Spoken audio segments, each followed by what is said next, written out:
श्री स्वामी समर्थ श्री गुरुदेव दत्त. बघा, प्रत्येक भक्तासाठी आनंदाचा दिवस म्हणजे गुरु पौर्णिमा. बघा, प्रत्येकाने गुरुपौर्णिमेचे औचित्य साधून जमेल त्या सेवा केलेल्या आहेत. श्री गुरुचरित्र पारायण, श्री स्वामी चरित्र सारामृत ग्रंथाचं पारायण, ज्या सेवा जमतील, लिखित नामजप असू द्या, फक्त श्री स्वामी समर्थ श्री स्वामी समर्थ नामस्मरणाची सेवा देखील भरपूर भक्तांनी केली आहे.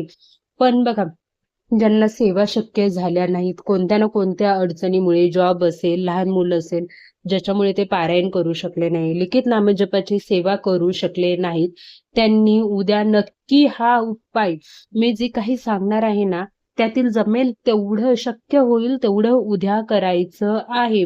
आणि आजच्या व्हिडिओमध्ये मी तुम्हाला ते सांगणार आहे की उद्या तुम्ही काय उपाय करायचे आहेत, कोणत्या सेवा करायच्या आहेत, कशी गुरुपौर्णिमा साजरी करायची आहे. तर चला मग वेळ न वाया घालवता आपण व्हिडिओला सुरुवात करूया. गुरुपौर्णिमेचा दिवस म्हटलं की सेवा पूजा केंद्रामध्ये जाणं, केंद्रामधील सेवा तर म्हणजे ना, केंद्रामध्ये केलेल्या सेवा तर खरंच खूप जास्त फळ देत असतात. पण आता बघा, धावपळीचं जीवन आहे, जॉबला जात आहे, घरात लहान मुलं आहेत, तुम्ही केंद्रात जाऊ शकत नाही.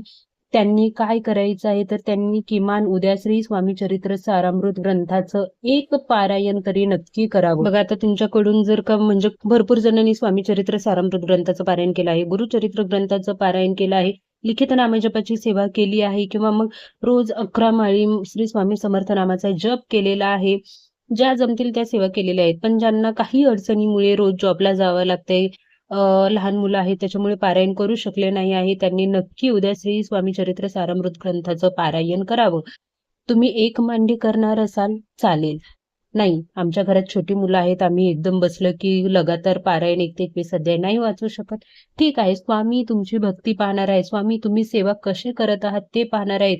तुम्ही जसे आहात ना, तशी तुम्हाला सेवा करायची आहे. सेवा छोटी असू द्या, मोठी असू द्या, फक्त मनापासून तुम्हाला सेवा करायची आहे. कारण की महाराज तुमची सेवा पाहतात, तुमची भक्ती पाहतात. पण प्रत्येक स्वामीकऱ्याला हे माहिती असेलच की 12 ते 12:30च्या दरम्यान आपल्याला कुठलीही सेवा करायची नसते. पण जे नवीन स्वामी सेवेकरी आहेत, ज्यांना माहिती नाही आहे, त्यांच्यासाठी हे. आता अजून काय करू शकता तुम्ही, तर 11 माळी जप करा. तुम्ही गुरुचरित्राचा 14वा व 18वा अध्याय नक्की वाचा.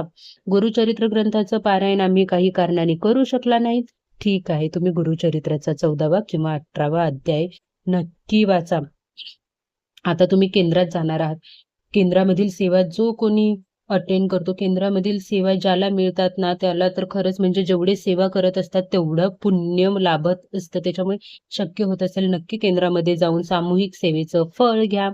केंद्रात गेल्यावरती तुम्ही औदुंबराला 11 वेळा प्रदक्षिणा घालायच्या आहेत. आणि प्रदक्षिणा घालताना काय म्हणायचं आहे, तर दिगंबरा दिगंबरा श्रीपाद वल्लभ दिगंबरा, दिगंबरा दिगंबरा श्रीपाद वल्लभ दिगंबरा. आपल्याला उपाय काय करायचा आहे, तर अंघोळीच्या पाण्यामध्ये आपल्याला हळद टाकायची आहे. बघा, गुरुपौर्णिमा म्हटलं की गुरुचा आवडीचा रंग म्हणजे पिवळा रंग, त्याच्यामुळे उद्या नैवेद्य म्हणून तुम्ही पायनॅपलचा शिरा करू शकता. पुरणपोळी करणार असाल चालेल. तुम्ही बघा, आता गुरुपौर्णिमेचा उपवास असेल तुमचा, कोणाकडे उपवास सोडत नसतील तर तुम्ही फराळीचा देखील नैवेद्य दाखवू शकता. पिवळं फळ तुम्ही नैवेद्यामध्ये ठेवू शकता. त्यासोबतच उद्या पिवळ्या वस्तूचं दान करायचं आहे. मग तुम्ही डाळीचं करा, लाडूचं करा, फळं करा, केळीचं करा, जे काही दान तुम्ही शक्य म्हणजे तुम्हाला जेवढं शक्य आहे, तुमच्या यथाशक्तीने तुम्ही जेवढं दान करू शकता तेवढं तुम्हाला करायचं आहे. उद्याचा दिवस खूप महत्वाचा आहे. स्वामींना तुम्हाला पंचामृताने अभिषेक घालायचा आहे. तुम्हाला पाण्याने शक्य होत असेल पाण्याने, तुम्ही दुधाने घाला, तुम्ही दह्याने घाला, तुम्ही मधाने घाला, तुम्ही चंदनाने घाला, तुम्हाला ज्याने शक्य होईल त्याने अभिषेक घालायचा आहे. आणि ते अभिषेकाचं पाणी घरातील प्रत्येक व्यक्तीला 1 चमचा तरी प्यायला द्यायचं आहे. ते पाणी ना अमृत तुल्य असतं, त्याच्यामुळे प्रत्येक व्यक्तीने थोडं थोडं का होईना त्याचं प्राशन करायचं आहे. आता हे झालं स्वामींच्या सेवा, स्वामींचे उपाय.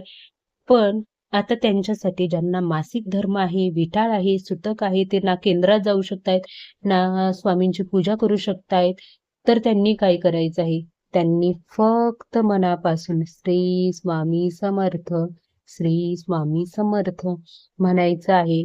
मोबाईलवरती यूट्यूबला लावून तुम्ही तारक मंत्र ऐकू शकता. तुम्ही श्री सुक्तम, पुरुष सुक्तम, तुम्ही जे काही रामरक्षा स्तोत्र असू द्या त्याचं श्रवण तुम्ही मोबाईलला लावून करू शकता. भले तुम्ही देवाजवळ जाऊन देवाची पूजा नाही करू शकत, पण तुम्ही मनापासून देवासोबत एकनिष्ठ होऊ शकता, स्वामींसोबत एकनिष्ठ होऊ शकता. मनामध्ये भक्ती असेल ना तर स्वामी त्याला नक्कीच पावतात, त्यांना प्रसन्न होतात, त्याच्या इच्छा पूर्ण करतात. त्याच्यामुळे उद्याच्या दिवसात दिवसभर तुम्हाला जेवढ्या सेवा शक्य होतील तेवढ्या सेवा आपल्याला करायच्या आहेत आणि उद्याचा दिवस स्वामी भक्तीत, दत्त महाराजांच्या भक्तीत किंवा तुमचे इतर कोणतेही गुरु असतील त्यांच्या भक्तीमध्ये आपल्याला घालवायचा आहे. व्हिडिओ आवडला असेल तर व्हिडिओला लाईक करा, कमेंट करा, शेअर करा. श्री स्वामी समर्थ. श्री गुरुदेव दत्त.